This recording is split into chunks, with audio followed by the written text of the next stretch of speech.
All right, today is Wednesday, April 3rd, 2019, and this is the Kubernetes CSI implementation meeting. We can start off with PRs that need attention. We still have the, John, there's still the kept from last time. I pinged Sod about it. I will try to ping him again to take a look at that. Cool, thank you. Now I won't bug you. Cool. All right. Are there any other PRs that need some attention?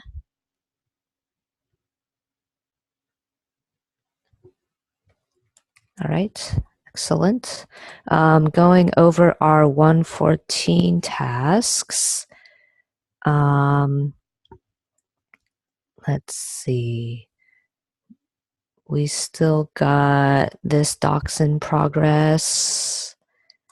Actually, I think the docs PR might be ready now. It looked good to me, and I think that was the last missing piece. Okay. Oh, I made one comment yesterday. Okay. Yeah. Yeah, I'm not sure whether that has been addressed. Okay.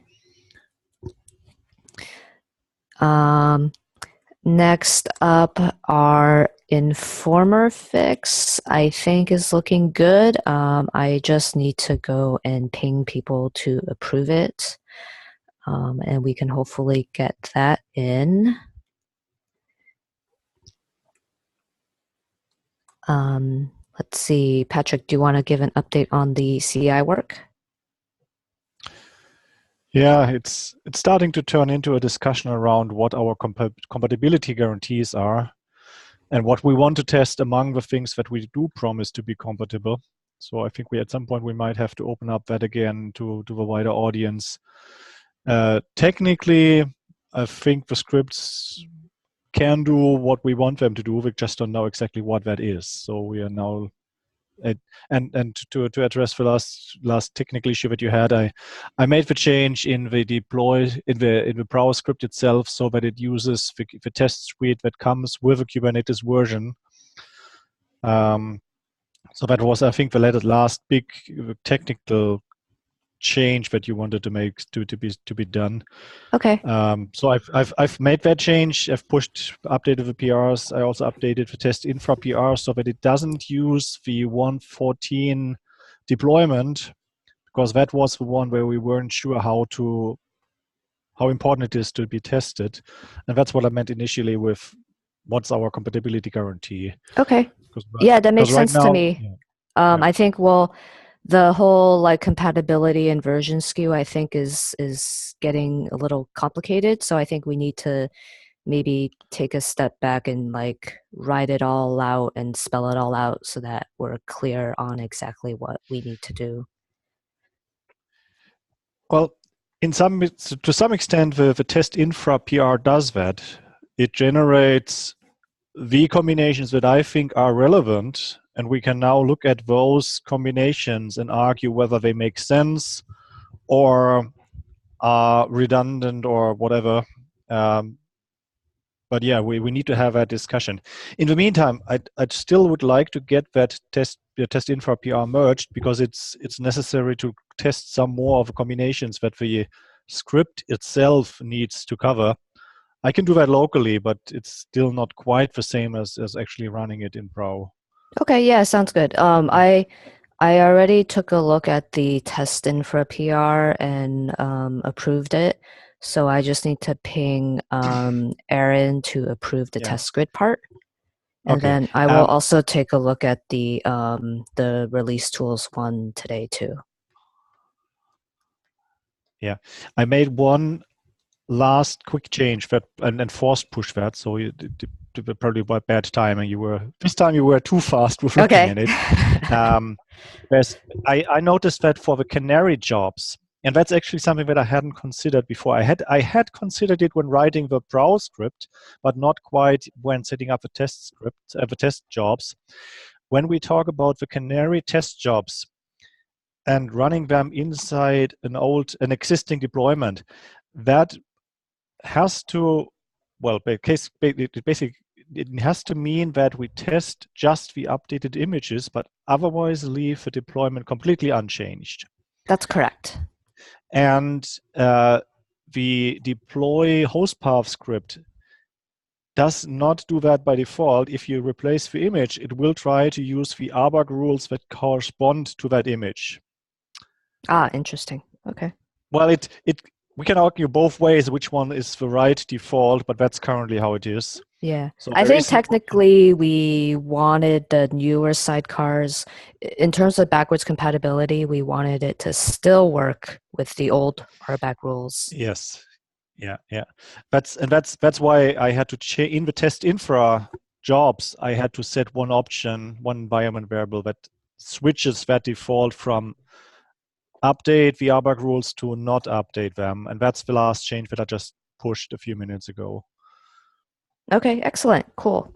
Yeah, I think this is looking pretty good. So thank you so much for spending the time on this.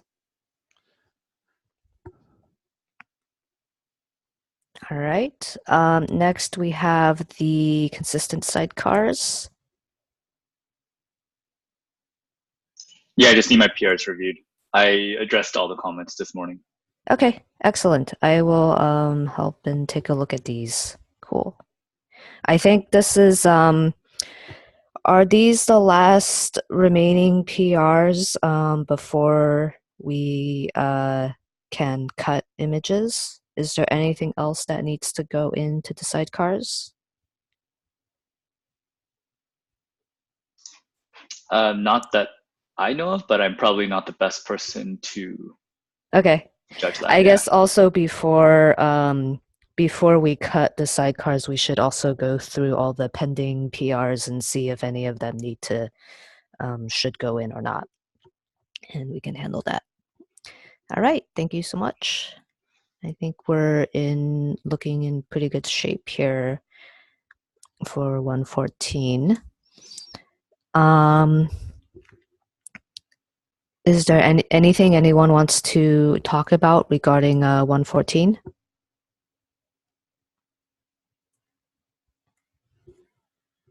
All right, let's move on to 115.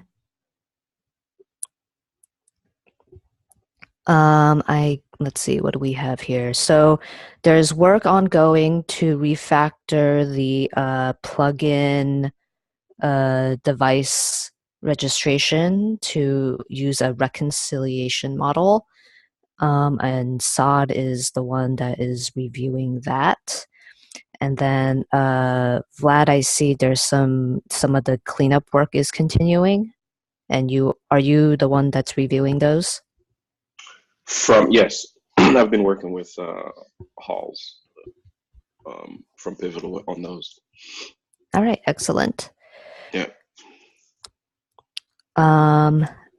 Next up, so we had raw block beta last in 114. I think for 115, the main things are to add more testing. I think we don't have any CSI sanity test cases for blocks, so we'll need to add that. And then in the E2E ones, add more of the reconstruction test cases for raw block. So that's what we'll be focusing on for 115.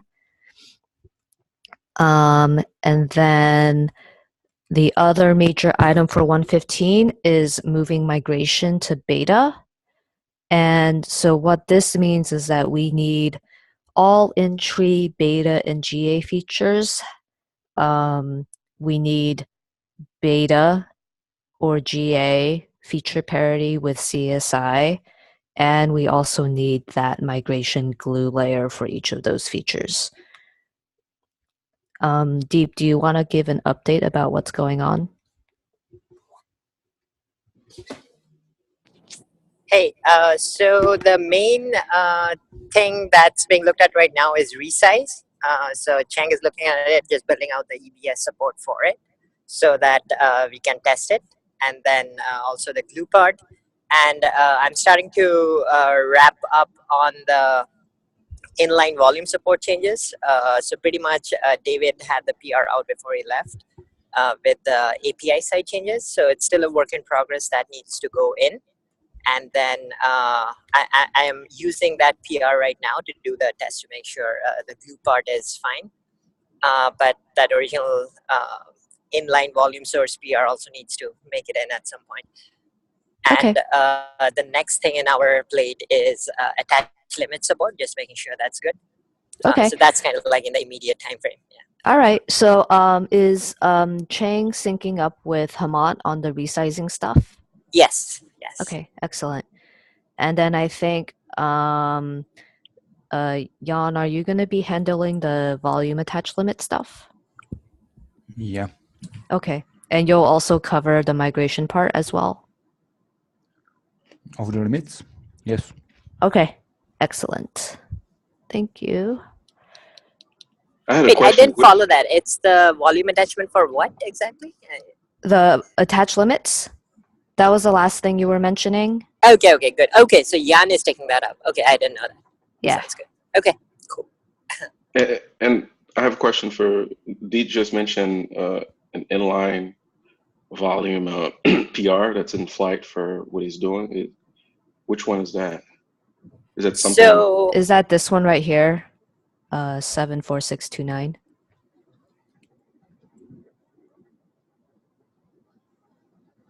yeah, the screen is not.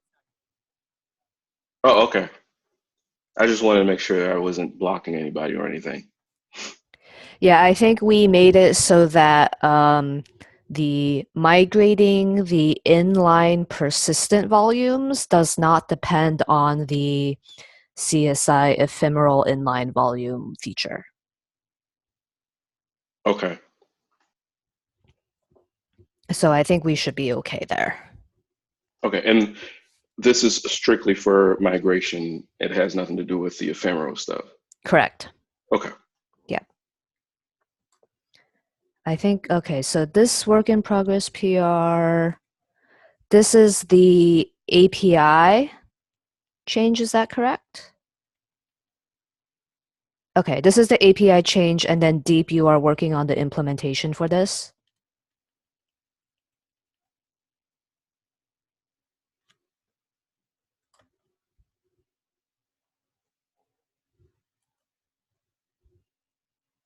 Okay, I'll just assume that's correct. All right. Thanks for the update. Okay, next up is the ephemeral volumes.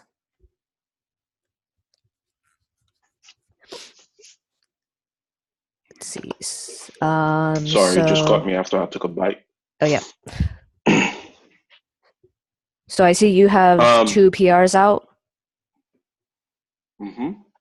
All right. I just put one this morning. You can take a look at, and one of them already got merged. Thank you. And then there's let's see if I this one that says aggregate common test. It's something it's a kind of a cleanup one. I want that to get in if possible. So if you can take a look. Okay, sure, no problem. Thank you. Yep. Excellent. All right. I think these are just spillover items. All right, on the driver side, John, do you have an update on the iSCSI driver? Yeah, actually, so I'm pretty much done. I'm running through testing right now. There's a couple of gaps on some things. There's no unit tests in that driver at all, which is no good. And also there's no container build or deployment docs. So what I think I'm going to do is I'm just going to finish up the last bit of manual testing that I'm doing and go ahead and merge and push those changes, and then start a new issue to go back and fix the missing things. Okay. So. I think I saw one PR that was trying to add a build file to it. Oh, excellent. Okay, I'll look for that. I didn't go back to the repo and look. Yeah, here we go. This add Docker file and stuff. Yeah, so take a look at that when you get a chance. Awesome. All right, thank you. All right. Okay, so I think that's all I have for tracking 115 work. Is there anything else that anyone wants to bring up?